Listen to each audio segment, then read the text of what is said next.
बघा, आपल्या हिंदू संस्कृतीमध्ये मुलगी किंवा मुलगा त्याचे काय करतात, जावळ काढतात.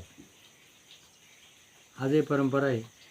आता ते जावळ का काढतात, त्याच्यामध्ये काहीतरी आपल्या पूर्वजांनी त्याचा इतिहास आहे. बघा, शंतनू राजानं काय केलं, त्याला गंगा, तू म्हण मला गंगाला म्हण, मला गंगा बायको करायची. ती गंगा म्हण, तू माझ्या मागं लागू नको, तू मी तुझ्या का उपयोगाची नाही म्हण, मला करायची. म्हणून मी तुझ्याशी लग्न करल, पण मी काय करते ते मला विचारायचं नाही.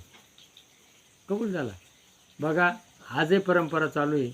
मुली मिळती नाही, आणि मिळलीच मुलगी तर तू असं करू नको तिला म्हणायचं नाही. ती जी करील ती पूर्व दिशा. आजही परंपरा चालू आहे. आणि मग मुलगं झालं का ती पाण्यात टाकायची. तिनं किती मुलं टाकले? 6 मुलं. आणि जेव्हा 7वा जो मुलगा झाला तर त्याचं नाव भीष्माचार्य. तर त्याचं नाव काय? गंगानंदन. आणि त्याला भीष्म नाव का पडलं? त्यांनी मोठी प्रतिज्ञा केली. भीष्म म्हणजे कठीण. आणि तो भीष्माचार्य झाल्यानंतर त्यांनी त्याला शंतनू राजाने तिला विचारलं, गंगा तू काय करते? तिनं ते मुलगं टाकून दिलं आणि ती निघून गेली. ती दररोज खिडकीवाट येऊन बघायची. खिडकीवाट येऊन बघितल्यानंतर त्याचा जो गुरु होता, गुरुनं सांगितलं आता काय करायचं. म्हण काय नाही, तू आता असं कर म्हण, त्याचे केस काढ आणि पाण्यात टाक. आणि मग त्याचे केस काढले आणि ते पाण्यात टाकले आणि ती यायची बंद झाली. आजही काही भागामध्ये माणूस जर मेला तर त्याच्या नावानं ते सगळे डोक्या काढतात, नाही त्याच्या केस काढून त्याच्या सरणात टाकतात त्याच्याबरोबर. आणि काही ठिकाणी काय आता आजही चालू आहे, केस काढून ते पाण्यात टाकतात शेवट. म्हणजे त्या गंगेला त्या पाण्याची आशा लागेल असते. ज्या मुलाचं का ज्या मुलीचं जावळ काढेल नाही ते पाण्यात बुडून मरतं.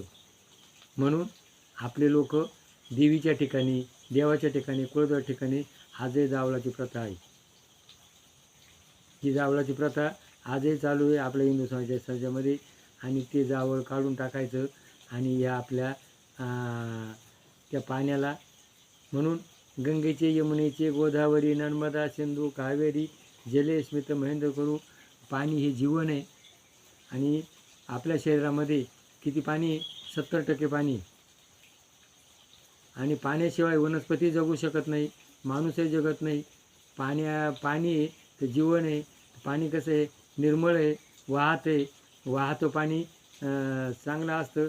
साचलेल्या पाण्यात जीवजंतू पडतात. म्हणून प्रत्येकाने ज्ञान जे आपणाचे ठावे ते दुसऱ्याचे शिकवावे. शहाणे करून सोडावे सकळ जना. ज्ञान हे आपण दुसऱ्याला शिकवा. पण आज आहे ना, ज्यांना काही माहिती आहे ना ते कोणाला शिकवते नाही. आज मी आयुर्वेदिक सल्लागार आहे, तर आजही आयुर्वेदिक जे लोकांना औषधं माहिती आहे ना ते मरून गेले, त्यांनी कोणाला सांगितलं नाही. म्हणून मला खूप चीड आली. आणि म्हणून आपण होऊया वैद्य ही पुस्तिका लिहिली.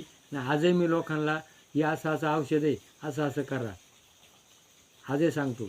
म्हणून रामदास स्वामीचं उदाहरण आहे, जे आपणाचे ठावे ते दुसऱ्याचे शिकवावे.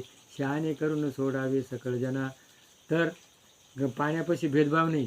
पाणी पापी पितो, चांगला पितो. तर पाणी घाणातही सगळ्या ठिकाणी जातं.